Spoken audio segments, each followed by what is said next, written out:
Olá, estamos junto. Mais um encontro meu, Isa Minatel, com Maurício de Freitas, maravilhoso.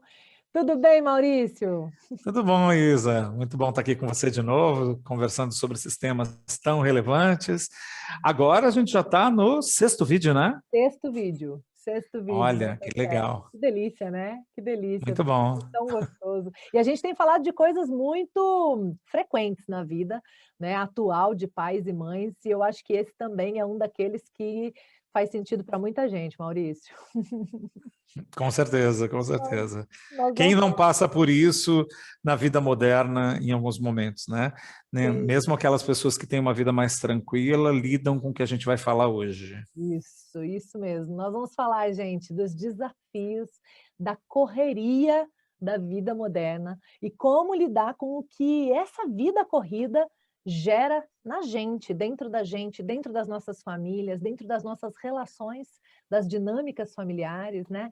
Então, educar é um negócio que precisa de paciência, que precisa de tempo, né. E aí quando a gente fala de uma vida corrida, de um mundo programado para tudo ser apressado, para tudo tem hora certa para chegar, para cumprir, tudo se divide ali naqueles quadradinhos dos tempos que a gente tem, e ainda os tempos de deslocamento, de logística para lá e para cá, a coisa começa a virar Uhum. uma conta difícil de fechar, né. Eu E acho que o grande desafio aqui é emocional, primeiro, né? A gente tem um primeiro desafio que é como você lida com suas emoções, já que essa aceleração vai te predispor a ter algumas emoções difíceis, como irritabilidade, ansiedade, e você nem percebe, às vezes, que não é a agenda que está acelerada, é você mesmo que está acelerado, falando, às vezes, num ritmo muito acelerado, né, agitado, desconectado da realidade, porque está com as preocupações. Então, esse é o grande desafio. De repente, você ter ali uma agenda que tem muitas atividades, mas não entrar nesse estado de preocupação, de o tempo todo estar ali preocupado com como vai ser, conseguir dar conta da agenda e com cada uma das ações, e de repente, quando você vai ver, tem uma alteração comportamental em você que você não percebe. olha, você foi falando e eu fui me sentindo em terapia, não estou mais dividindo um vídeo aqui não, vamos fazer uma terapia, uma sessão aqui, sabe? Pois é. Porque é muito verdade isso, sabe. Eu sinto na pele os efeitos dessa programação familiar, da minha família de origem, cultural, do mundo que a gente vive, acelerado e que bate palma: "Nossa, não sei como você consegue fazer tanta coisa. Nossa, não sei como você dá conta", então ficam me aplaudindo por causa disso, né. E do meu próprio jeito, temperamento e formato de funcionar que abraçou tudo isso, que eu podia ter rejeitado isso tudo, podia ter dito: "Não, não funciona assim", né. Mas não, dei conta, abracei tudo isso e deixei isso de uma maneira exacerbada em mim. Então uma pergunta que eu tenho me feito com muita frequência, né, na atualidade é: essa pressa é de fora ou é de dentro? Sabe? Uhum, Porque muitas vezes a pressa é de dentro e eu tô causando transtorno nas relações marido e filho, especialmente, uhum. por uma pressa que vem de dentro de mim, não é nem de fora. Tem a ver com esse estado que a gente entra, porque a vida é corrida. São compromissos, Uhum, é uma agenda. Quando termina esse, começa o outro, termina esse, começa o outro. Né? Será que é agitado mesmo, ou será que você está se agitando em torno disso? uhum, E como eu falei, tem uma alteração comportamental que a gente às vezes não percebe. Não está bom, mas a gente acostuma. É uhum, fácil acostumar. A gente se uhum, acomoda até numa vida incômoda. Então, de uhum. repente, quando vai ver, você está ali achando que tá ok, tudo mais, só que alguém te fala. E frequentemente pode ser um adulto, né? Chegando para você e falando assim: o que houve? Você está nervoso? Está irritado? E pode ser que você não perceba. Uhum. Fale, eu, nervoso? Acho que não. Nada a Você ver, não está se dando conta, nada a não está ver. centrado. Nada a ver, né? Porque não tem centramento, você não está se percebendo Uhum, enquanto está na ação. uhum, Né? E isso é grave, por quê? Porque gera níveis de estresse muito altos. Tem gente que vicia nisso. Se isso uhum, ficar muito exagerado, pode até trazer uma síndrome de burnout, que é um uhum, esgotamento total. Né? Então, é bacana a gente falar sobre esse assunto, não só da ótica de como lidar com a correria, né, e tudo, mas como a gente pode estar bem, de verdade, no meio de uma agenda que nos requisita com muitos compromissos. E eu acho que tem É, uma separação didática importante a ser feita aí, Maurício. Existe a vida corrida e existe a relação com a vida corrida. Nós estamos falando dessas perfeito, 2 coisas, né, perfeito, que eu acho que é legal perfeito. as pessoas entenderem. Ok, pode até ser que a vida esteja mesmo corrida e que hoje a gente tenha esse padrão aí colocado e que a gente talvez não consiga fugir muito disso. Tudo Vamos bem, fazer uma analogia? mas Quem nunca fez uma viagem corrida? Ah, fiz uma viagem de turismo. Ah, pode ser que você não fez, mas dá para imaginar, tá? uhum, Ah, uma viagem de turismo tinha uma série de passeios pré-agendados. uhum, E que eu queria fazer os passeios pré-agendados porque era legal, porque dava para conhecer vários lugares. E é um pouco corrido. Nossa, já acorda de manhã, e aí vai tomar café no lugar tal, e depois, no período da manhã, a gente vai no local tal, aí na hora do almoço tem que se locomover para o lugar tal. Sabe quando é aquela viagem que você quer aproveitar e fazer um monte de coisas, né? Eu tive uma viagem para a Índia que foi assim, o período lá até era um período longo que a gente ficou, mas é uma viagem tão longa que você demora tanto tempo de avião para chegar lá, não vale a pena você ir lá e falar assim, vou fazer uma viagem super tranquila, uhum, eu vou passar várias horas nesse lugar e conhecer meia dúzia. Não vale a pena, você tem que conhecer o máximo de lugares possíveis. sim. Então foram 18 anos, 18 dias, 18 anos. Foram 18 dias a viagem, mas a agenda era bem cheia.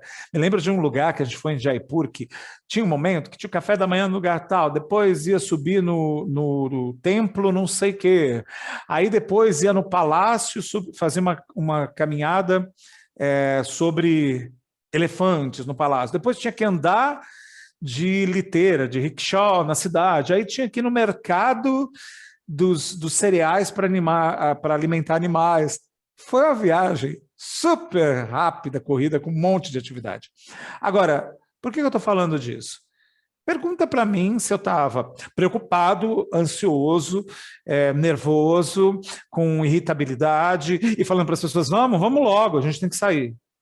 Estava super alegre, feliz, estava todo mundo alegre e feliz. Pronto. Então, é possível ter uma agenda bem comprometida com coisas, ter uma suposta correria, né? Porque são coisas que a gente tem ali, eu não sei se o nome bom é falar correria, que é uma agenda de atividades, Uhum. numa determinada sequência, entendeu? É, é possível fazer tudo isso com energia, bem-estar, com a mente legal. Se você consegue fazer numa viagem, por que não conseguiria num outro contexto? São Uhum. compromissos também. Entende? Então, para a gente perceber que uma coisa é você ter uma agenda com bastante ocupação, e outra coisa é a sua relação com essa agenda, Isso, isso. E você sabe que que é o você que me você diferenciou. sim, e você me trouxe uma lembrança, na metáfora da viagem para isso, mostrando que, né, a gente pode buscar então, se colocar, por exemplo, no mesmo estado que a viagem me colocou, eu posso buscar me colocar nesse estado aqui na vida, no dia a dia e tal. E você também me lembrou uma situação de viagem com o meu filho, como mudou o perfil de viagem de acordo com a faixa etária dele. Então, por Uhum, exemplo, e aí a gente também precisa lembrar que a vida, a gente vai precisar alterar também quando chega a criança. Esse é um ponto importante. Quando a gente fazia viagem sem filho, a gente conseguia entrar numa viagem como essa que você colocou da Índia e dava conta do recado. Depois que teve filho, eu lembro uma viagem que a gente fez quando ele tinha 3 anos, em que a gente tomava decisões. Nós vamos abrir mão da tarde ou da noite na programação externa. Porque se a gente fizesse o dia inteiro com a criança de 3 anos, à noite não dava para sair. Quando voltava para tomar banho, desabava dormindo e já era. Não conseguia sair para uhum. jantar, né. Se a gente quisesse sair à noite, porque era uma coisa muito legal que a gente não queria perder, então a gente abria a mão da tarde, a gente ia pela manhã, voltava à tarde para descansar, fazer um cochilo, para poder sair à noite com a criança. Porque a criança precisa disso, né? Precisa disso. Ou Então seja, o desafio aqui é que, às vezes, o pai ou a mãe cria uma agenda também bem acelerada, tem muita atividade, Só que, dependendo da idade da criança, ela tem requisitos. Ela já vem com requisitos. Até tal idade, ela vai precisar disso, disso, daquilo. A gente vai precisar adequar um pouco a nossa agenda. Isso. Né? E Eu, perguntar. provavelmente, se tivesse ido com filhos na viagem para a Índia, eu teria feito slow trip. Uhum. Provavelmente. Algumas coisas seriam diferentes, né. Então, tem gente que quer passar pela viagem da vida, né, com a criança em qualquer fase, sem alterar o roteiro, sem alterar a velocidade Hum, das visitas, sem alterar a quantidade dos lugares a serem visitados, né. E a vida nos mostra que não é assim, não é tão simples assim, sabe. Algumas crianças podem acompanhar, mas isso tem um custo muito alto e, às vezes, o custo é a gente viver na função e não na conexão com a criança, né. uhum. A gente tem essa coisa da função de mãe, né, dar banho, dar comida, estar alimentado, cuidar se estiver doente, levar o pediatra, voltar, levar para a escola na hora, chegar na hora, voltar, levar para consulta, a gente fazer o que a gente tem que fazer, e toda a nossa função feminina para dar conta de estar bonita, de estar no peso, de estar como mãe funcionando, como profissional funcionando, então, às vezes, por conta de querer não alterar nada da viagem, aproveitar tudo, mesmo com uma criança pequena no jogo, né, agora pensando na vida, na viagem da vida, às vezes a gente se mantém quase que 100% do tempo na função e muito pouco do tempo na conexão com a criança. E isso pode Isso trazer pode ser bem, pode trazer consequências, pode ser bem desagradável para você, porque a pessoa não percebe, mas ela está um pouco sozinha nesse Uhum. momento. A Quando ela criança. está cumprindo suas funções, ela não está se conectando, e ela está sozinha lidando com as preocupações com o futuro, Uhum. né, com a ansiedade em relação ao futuro e com a agenda. E ela não está se conectando de verdade com as coisas, ela está passando rapidamente pelas coisas, pelas pessoas, né, sem muito contato. Isso tem sua validade em alguns momentos, quando é prioridade uma tarefa ser realizada com um determinado nível de qualidade ou importância. A gente tem até na programação da linguística algo chamado metaprogramas, que são filtros que nós utilizamos para tomar decisão, para agir, para se motivar, para perceber uma determinada circunstância. Tem um desses filtros, esse metaprograma, que são dois, né? Um é tarefa, né? E o outro é relacionamento. É quando a gente prioriza a tarefa ou prioriza o relacionamento. Então, imagine que eu vou fazer um trabalho em equipe, aí eu priorizo tarefa. Provavelmente, vou ficar muito focado na tarefa. Se alguém tiver um momento que faz uma piadinha ou que tenta se conectar, pode ser que, se eu estiver focado demais na tarefa, eu tenha uma atitude que não é agradável, cortando a pessoa, né? Mas também, se eu ficar muito focado só no relacionamento, talvez a tarefa não saia. Então, existe uma dança importante entre esses dois mundos, a gente precisa de flexibilidade. E o que é um metaprograma? São condicionamentos, por isso que você falou que eu tenho um padrão que vem já da minha família. São aprendidos, são condicionamentos aprendidos, são estratégias, maneiras de lidar com a realidade, e que você não precisa pensar nisso, né? São automáticos, estão condicionados, tá? São úteis, por exemplo, conseguir ter um foco em tarefa e ficar realmente focado nisso em alguns momentos é bem útil, vai te tornar produtivo. Conseguir também ter foco em relacionamento, perceber as relações e como está acontecendo as relações durante uma tarefa também é muito útil. E em muitos momentos isso vai ser importante. A flexibilidade entre os dois vai ser vital. Agora, a questão que você falou da conexão, é, também tem uma consequência para a criança. Eu falei muito da mãe ou do pai que está lá muito sozinho com ele mesmo. Ele não está se conectando com a criança. A criança se percebe como se fosse um acessório. Deixa eu pegar minha mochila, deixa eu pegar minha criança, deixa eu, sabe? E é o acessório da mãe que não tem vez, que não tem conexão, que não é percebida. Eu não sou percebido, eu não sou visto. E esse é o primeiro ponto para fazer qualquer coisa junto com alguém. Não faço um atendimento individual de PNL sem me conectar primeiro. A gente não dá aula sem se conectar primeiro. com os alunos. Assim, sem a conexão não acontece nada relevante entre duas pessoas. A sua criança nasceu porque houve uma conexão entre você e seu marido, você e sua esposa. Se não houver a conexão, nada. Tudo que há de mais lindo no mundo, que aconteceu no mundo, nasceu da conexão. Agora, imagine você tão agitado, com tanta pressa, por causa da correria do dia a dia, você tratar a tua criança quase como se fosse um objeto, assim, pegar, já peguei a mochila, já peguei tal coisa, já pus dentro do carro, deixa eu pôr a criança também. Isso é danoso para a criança, essa falta de estímulo e conexão com o outro, né? E se a gente pensar em função e conexão, como eu coloquei, a mãe tem as funções, né, os afazeres e tal, e também a conexão. A criança é só conexão. Quanto mais nova a criança, menos função ela tem. Então, todo o Uhum. espaço da vida dela é preenchido pelo quê? Por conexão.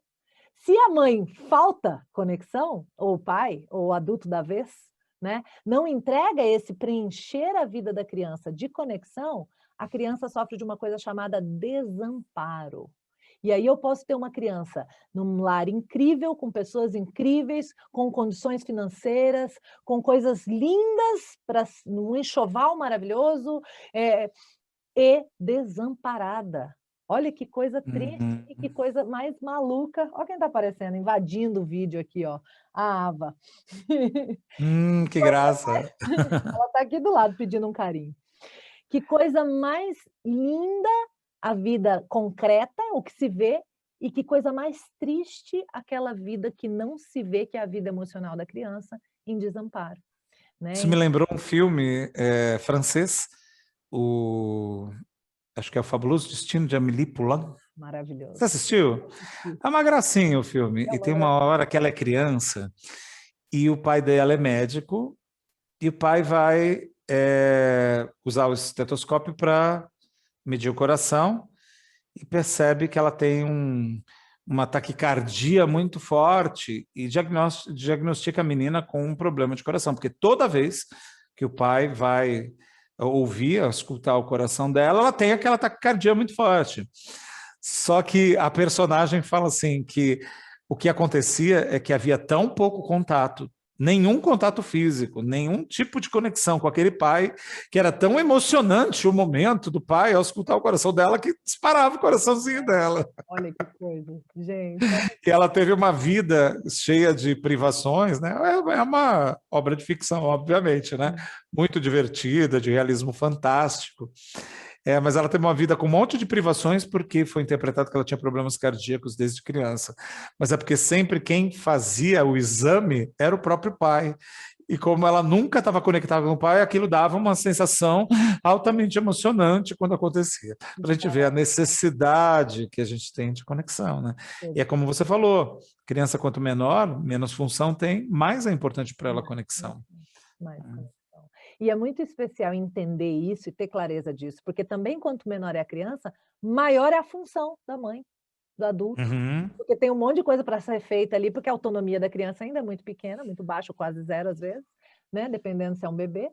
Então eu tenho muita função. Então se eu não estiver ligada nisso, eu acabo deixando passar sem querer, sem saber, né? A conexão, que é tão vital e tão importante. Agora, quando a gente está ligado, a gente começa a ter chances de escolha, sabe? Oportunidades em que a gente escolhe, né? Eu me lembro de algumas situações em que, levando meu filho para a escola, vinha à tona, e eu faço muita questão de levar o meu filho para a escola e buscar.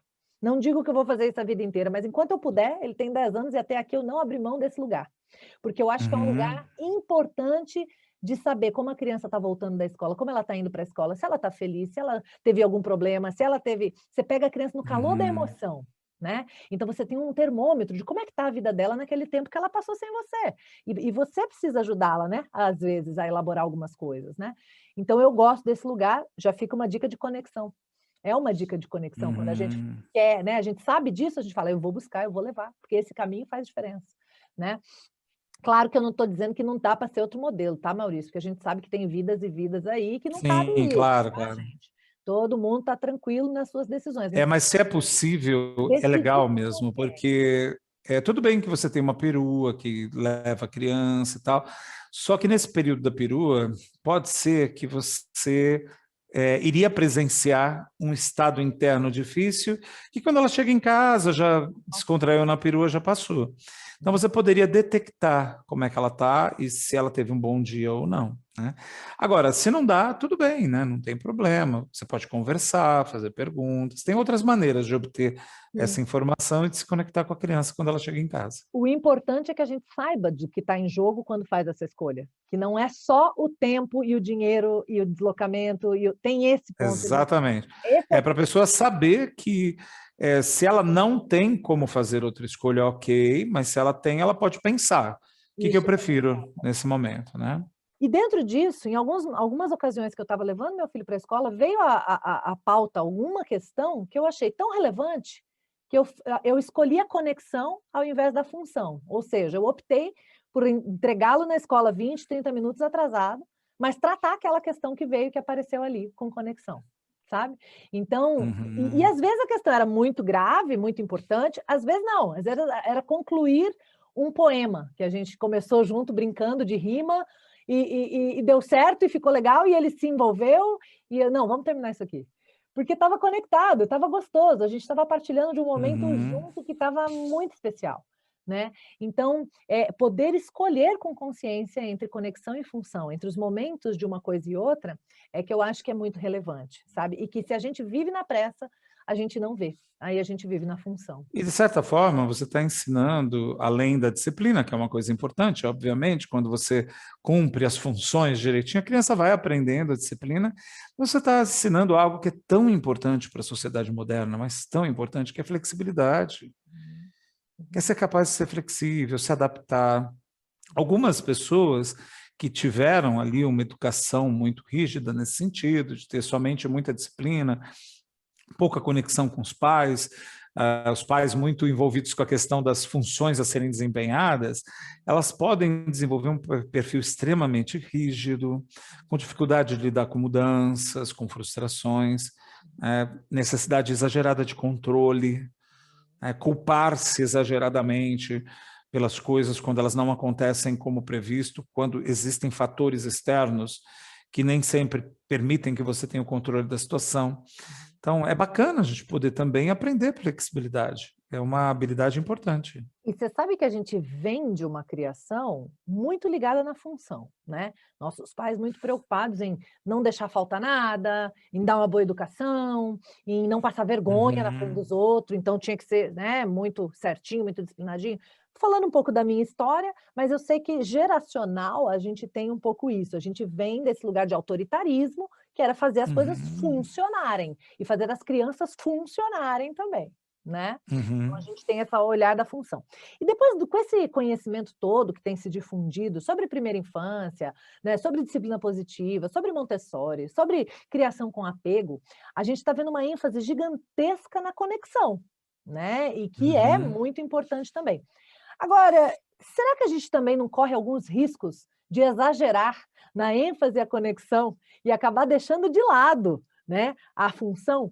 Eu vejo que também tem algumas famílias, né, que já estão com esse olhar,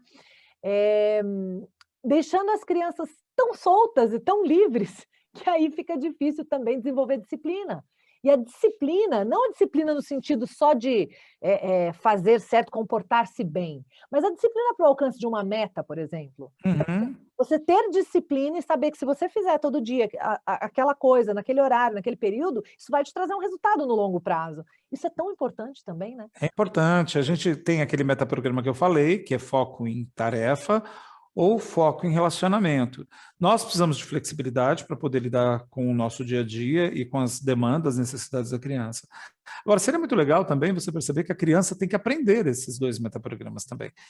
Quando ela está entre eles, né? Transitar entre eles, quando ela consegue de verdade ficar focada nas tarefas que ela tem para resolver, ela se torna muito mais eficaz em fazer qualquer coisa. Isso vai ajudar ela no futuro a conseguir ter concentração, conseguir ter foco, né? A não se deixar distrair pelo ambiente externo ou pessoas, a ficar satisfeita com performance, com conseguir fazer bem feito as coisas. Tá? Por outro lado, se você desenvolver uma pessoa que vai só muito para esse lado, ela tem déficits enormes em relacionamento. Tá? Então, é importante que a criança aprenda a se conectar e não só se conectar, se relacionar, perceber o outro, ter empatia, notar se o outro está bem, se o outro não está bem, se importar, cooperar, fazer algo junto, né? Sim. E nisso a gente tem um pouco menos de foco simplesmente na tarefa a ser executada e nas funções a serem desempenhadas. Mas também você não pode desprezar completamente, porque senão você tem uma pessoa depois que vai fazer uma terapia porque ela não consegue se disciplinar e não consegue concluir coisas, começa, não termina, ou ela fala, puxa, eu estou me boicotando, porque quando vai ver, ao invés de estar fazendo, eu procrastino, faço outras coisas, porque pode ser que ela também não desenvolveu o prazer da execução de tarefas. Eu acho que tem uma coisa importante aqui, que é importante a gente falar, que o cérebro humano ele se desenvolve de forma setorial até os nossos 20 anos, aproximadamente. Uhum. Então, para uma pessoa, por exemplo, que vai ter, por exemplo, um momento de tarefa, de realizar algo importante, como, por exemplo, uma criança que vai fazer uma tarefa de escola, isso para ela é completamente desconectado do prazer.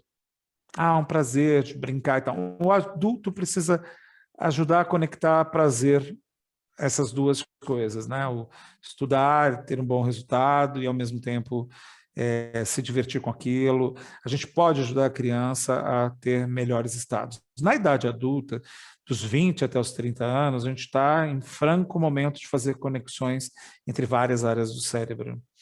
Então, a gente começa a conectar prazer às atividades, às tarefas, mas quando é criança e mesmo adolescente, você precisa dar uma ajuda nesse sentido. Não é natural para eles. Uhum. É por isso que a gente vai ver tanto conflito no adolescente, porque, como você disse, quanto mais nova a criança, menos ela tem funções. Quanto mais ela vai crescendo, mais funções. Quando adolescente, eles começam a ter compromissos e funções e disciplina que nunca foi requisitado antes. Uhum.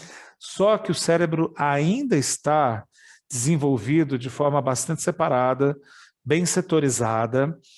Então, para ele, para um adolescente, tem um conflito interno enorme. Ele tem um compromisso, algo que ele tem que fazer, né? Por exemplo, uma tarefa da escola, ir para a escola, e um outro lado dele querendo demais fazer outra coisa, sabe? Está fazendo outra coisa, está se divertindo. Tá...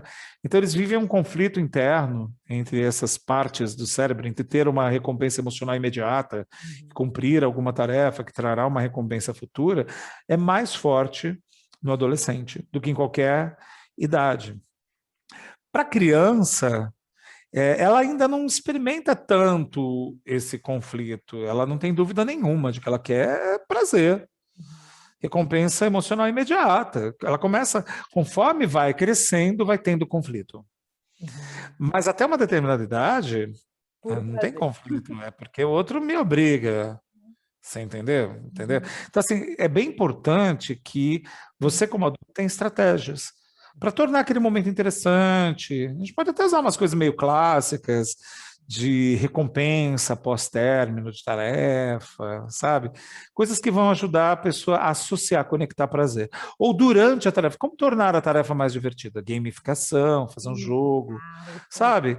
Isso é muito legal, porque eu agora estou tendo um olhar de que isso vai influenciar na vida adulta, a vida adulta. Aham. A sabe? relação que a criança vai desenvolver com aquilo, com o desempenho de tarefas, por exemplo, né?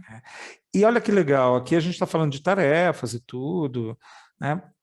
Mas o foco principal é a correria, é a pressa. Uhum. Se você quiser fazer algo com qualidade nesse sentido do que a gente está falando, de ajudar de verdade a pessoa a desenvolver capacidade de se conectar e se relacionar com pessoas, e também de cumprir bem tarefas, você vai ter que lidar um pouco com esse seu estado interno, por causa de ter muitos compromissos, gerenciar melhor as suas próprias emoções, para poder dar qualidade, Uhum. tempo de qualidade.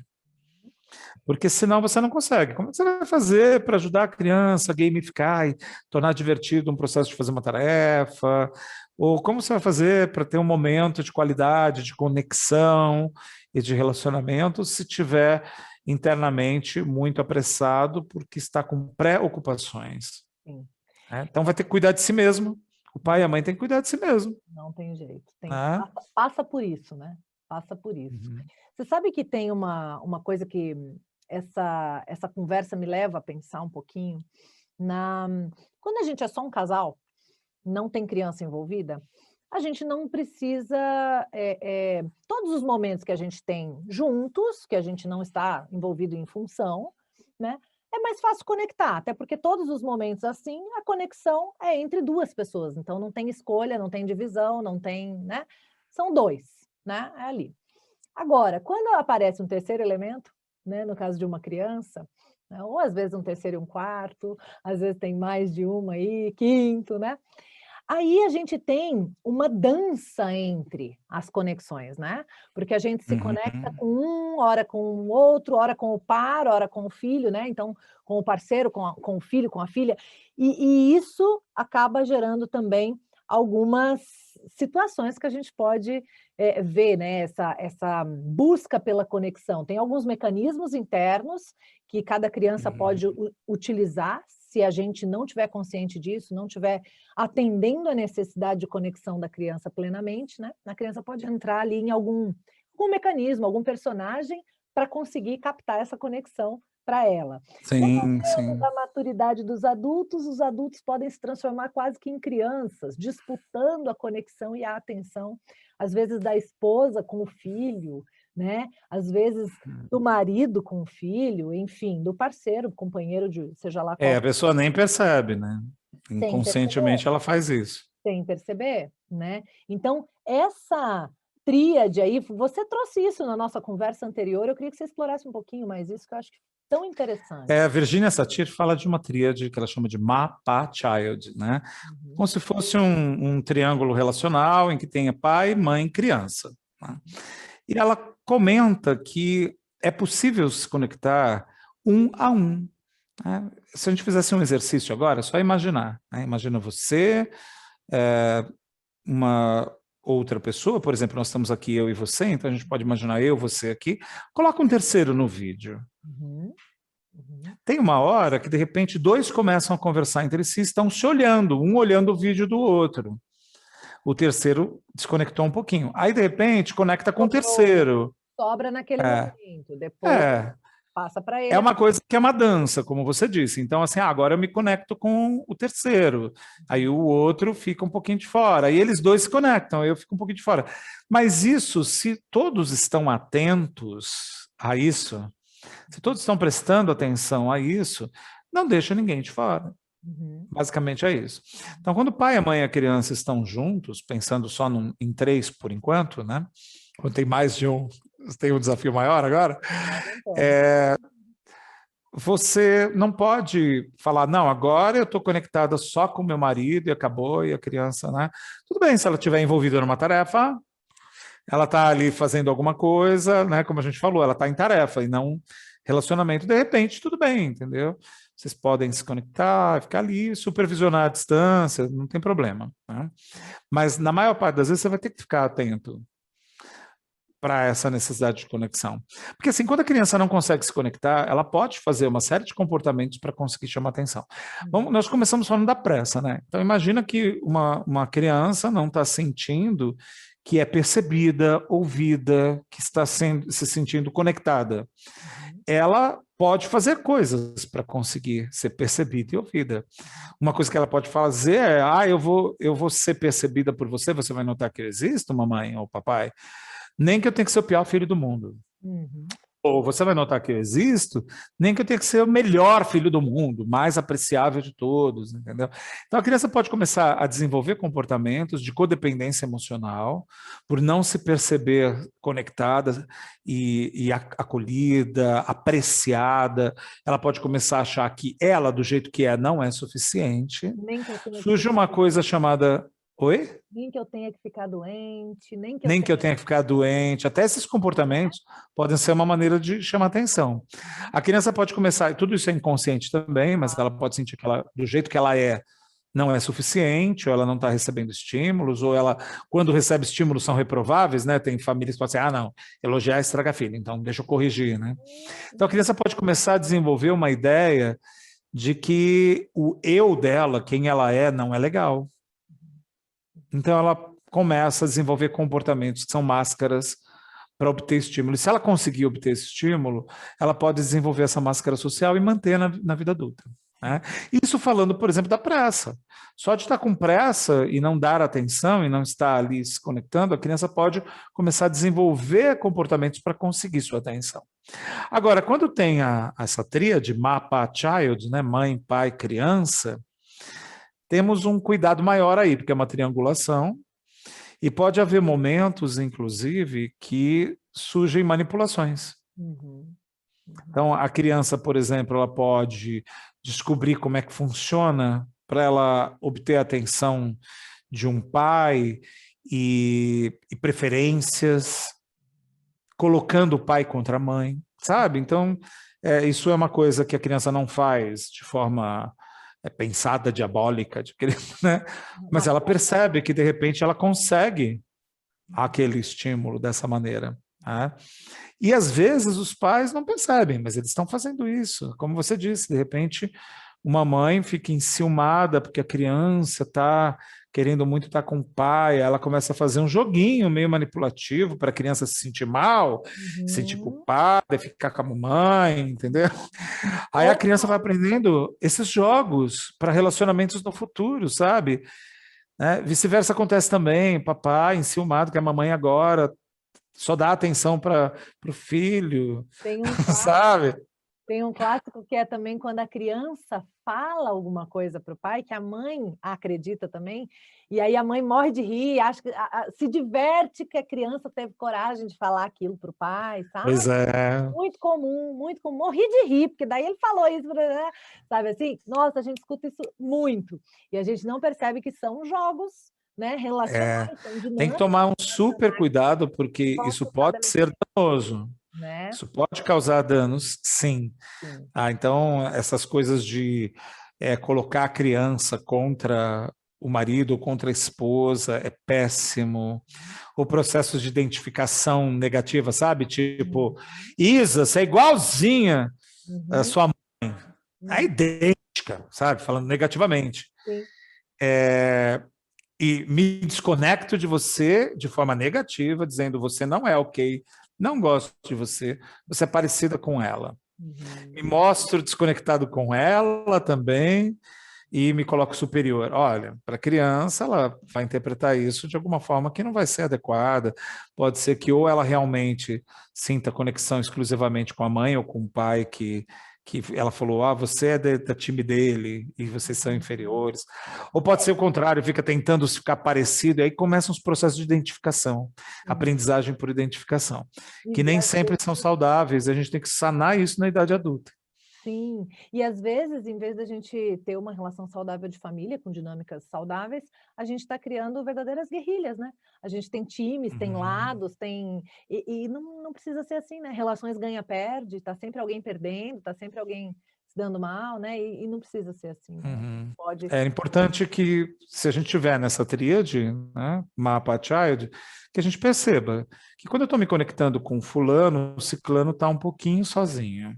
Aí me conecto com o ciclano, agora foi o fulano que ficou um pouco sozinho. Aí eles se conectam, eu fico um pouco sozinho.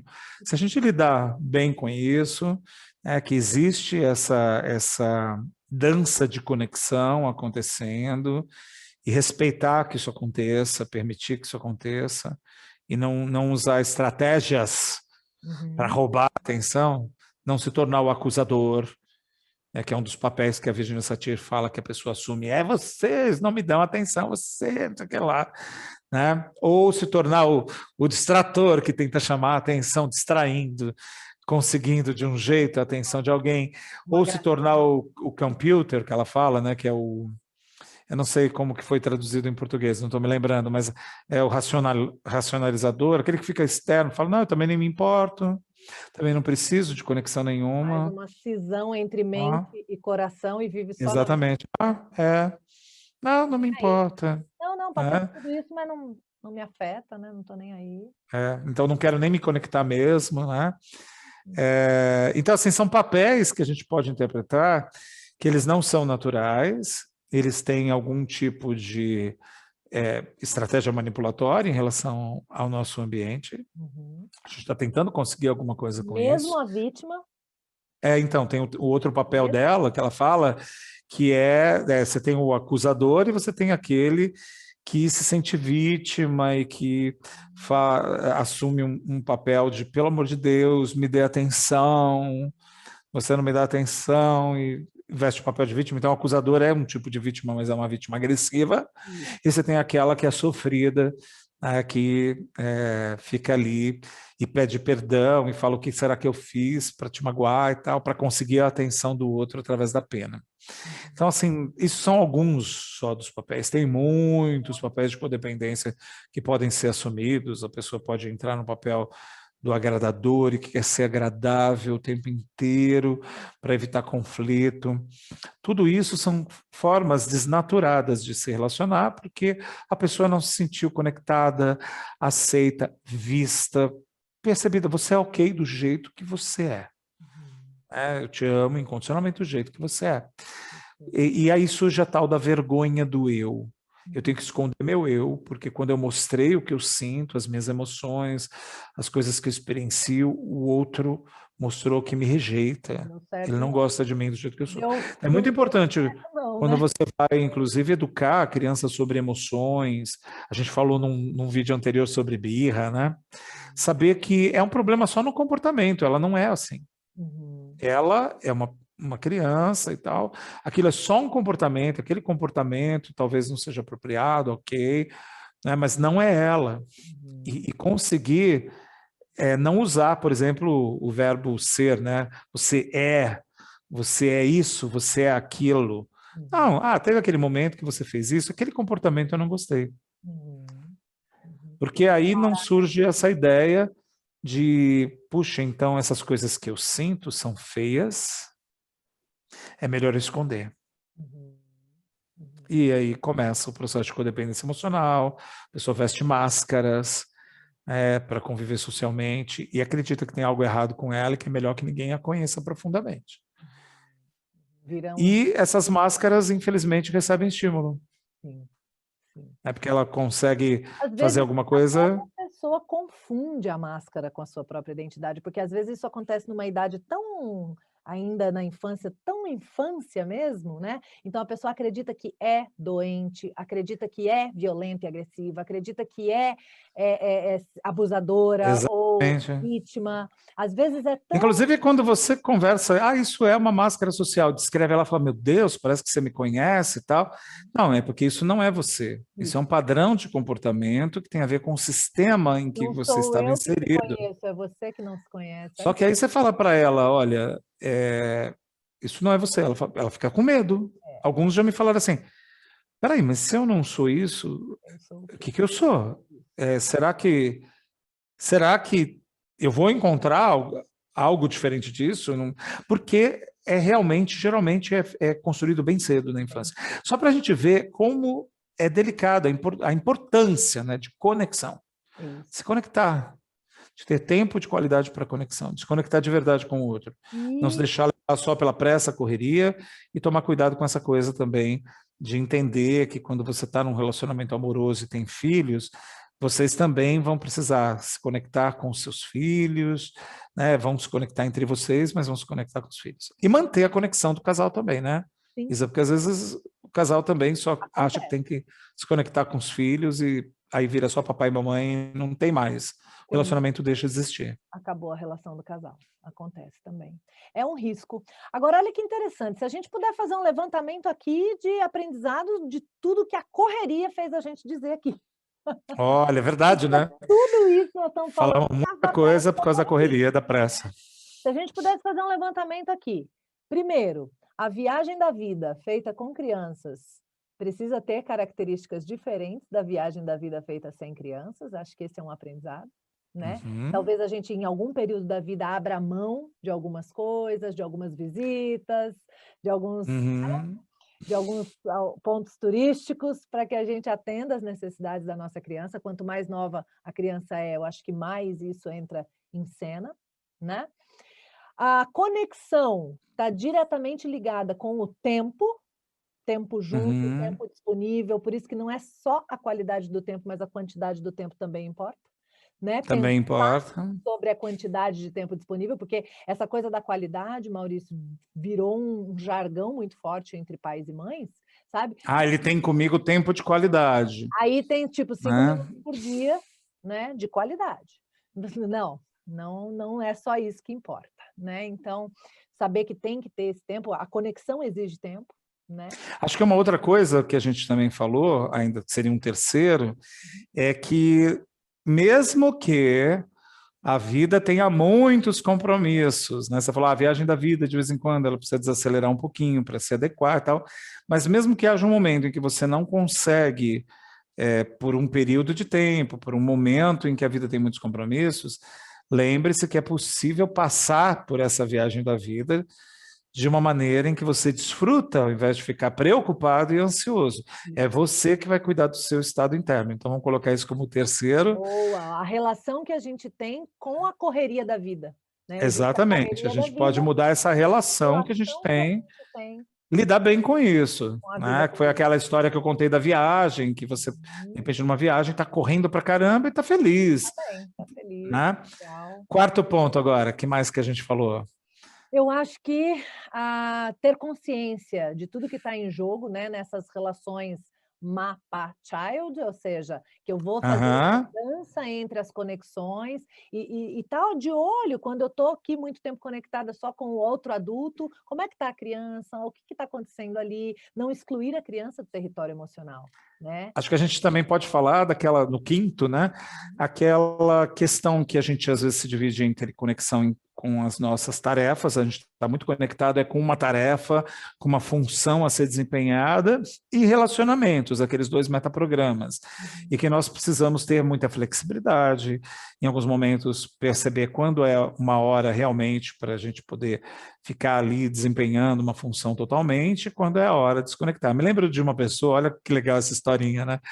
Ela comentou que ela estava praticando meditação, que ela tinha aprendido meditação, que ela estava adorando meditação, mas que estava sendo um desafio. Por quê? Porque justo na hora que ela ia fazer lá a meia hora de meditação dela, as crianças resolviam ficar agitadas, brincar, não sei o que lá e tal. E que às vezes ela falava assim, fica quieto, você está vendo que a mamãe está aqui meditando, né, em paz. E ela foi conversar com o Maravilhoso. instrutor dela, na época. Ah, eu não sei o que eu faço, porque aí eu vou ficando irritada. E eu tinha que meditar, mas eu vou ficando irritada, porque eles entram no salinho de meditação, saem, eles fazem bagunça, aí eles batem na porta toda hora. Parece que eles sabem que não pode, agora querem minha atenção. Foi muito legal, porque o instrutor de meditação dela era um cara, um oriental, daqueles que instrui meditação, sabe? Bem tradicional. Ele falou assim: você parece estar lutando contra a vida. Se naquele momento as crianças querem brincar, medite brincando com elas. Agora, naquele momento que elas dormiram e já não estão, está tudo silencioso, não era hora de você fazer a sua meditação? Perfeito. E só que nessa hora você não quer, né? Quer pensar em muitas coisas. Que tal, ao invés de brigar com a vida, você se adequar à vida? Então, isso é uma coisa bem interessante também, que a gente podia levar para uma flexibilidade de se adaptar ao que existe à nossa volta, ao invés de querer que as coisas sejam de uma determinada maneira, Perfeito. né? Quando às vezes não dá. Especialmente quando a gente está falando de crianças. É muito mais fluir e aproveitar os movimentos delas, né, do que tentar impor o nosso. Maravilhoso, É. perfeito. Fechamos lindo, hein, adorei essa história, muito Foi bom. rico, né? Você vê com uma pressa, o tema de muito compromisso, agenda corrida, trouxe muitos elementos importantes para refletir, né? O que está por trás, né, o que está de verdade em jogo quando a gente vive uma vida muito corrida, né, não é só os tempos e movimentos não, tem muito mais por trás disso, né. Que coisa Sim. boa. Que coisa boa, gente, espero de todo o coração que isso tenha feito sentido, tenha acrescentado aí mais alguma coisa útil e positiva e boa na sua vida de mãe, de pai, de adulto que convive com crianças. Muito obrigada por acompanhar, por assistir, continua acompanhando que essa série ainda não acabou, tem mais. E para você, Maurício, só gratidão de verdade por estar sendo Eu que agradeço. generoso em compartilhar tanto conteúdo, tanto conhecimento bacana com a gente, viu? Muito Eu obrigada. estou aprendendo muito com você, com o teu conhecimento, estou adorando também. Coisa boa. E tenho certeza que vai ajudar muita gente o que a gente está fazendo aqui. Eu tô assim, né, me sentindo no paraíso, que eu sou a discípula falando com o mestre, né. O professor aceitou o convite da aluna para fazer essa série de vídeos, então eu tô no paraíso, tô me Nós deleitando dois somos aqui. os professores, né? Tem que lembrar disso, né? Você foi minha aluna, mas você também é professora e você sabe coisas que eu não sei. É bacana a gente falar sobre isso, que na verdade somos acima de tudo seres humanos, dependendo do contexto em que nós estamos, a gente desempenha uma função, né? Isso talvez possa ajudar a refletir sobre os filhos também, né? Sem Quando na dúvida. verdade você tem uma determinada função, mas tem ali seres humanos juntos, convivendo, não tem ninguém que é superior a ninguém, pessoas diferentes, que dependendo, né? Você está na minha sala de aula, você é minha aluna, aí opa, já tem uma relação. Aí eu vou para a sua sala de aula, né, Isa? Aí eu viro seu aluninho. Muito bom. Legal. Na verdade, você me lembra uma coisa que norteia muito a minha vida, sabe. Eu tenho uma crença que a humildade é dos mais altos graus de inteligência que a gente pode ter, sabe. A humildade para aprender, aprender com a criança, aprender com o outro, aprender com qualquer pessoa, né. A gente tem tanto para aprender com o outro, né, porque sobre o outro, ele que sabe melhor que a gente, né. Uhum. Com Muito bom, né. certeza. Que bom, querido. Querida, muito obrigado, viu? Demais, estou adorando isso aqui. Vamos continuar que tem mais. Valeu. Gente, gratidão, um beijo para todos.